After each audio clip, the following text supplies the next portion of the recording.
Israël 4 veut que la radio de l'armée israélienne soit fermée le 1er mars 2026. Galey Tzahal, les ondes de Tzahal, est une institution culturelle en Israël. Le média a été créé il y a plus de 75 ans et de nombreux grands noms du journalisme israélien y ont commencé leur carrière. L'officier chargé de la radio militaire veut empêcher la fermeture et compte porter l'affaire devant la Cour suprême. Le Conseil de la presse israélienne, présidé par un ancien juge de la Cour suprême, a qualifié la décision de fermer le média d'illégitime et d'illégale. Il estime que la station ne peut être fermée que par une loi votée par la Knesset. Il envisage également de saisir la Cour suprême. La conseillère juridique du gouvernement s'inquiète d'une ingérence politique dans la radiodiffusion publique.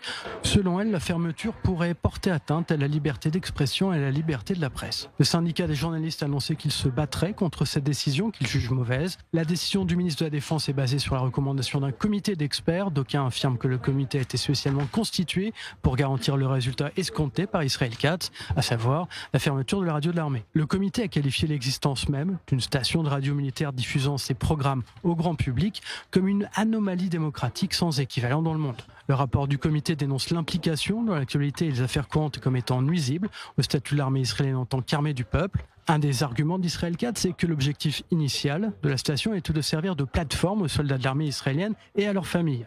Selon le ministre de la Défense, la diffusion de contenu politique nuit à l'armée et détourne la station militaire de sa mission première.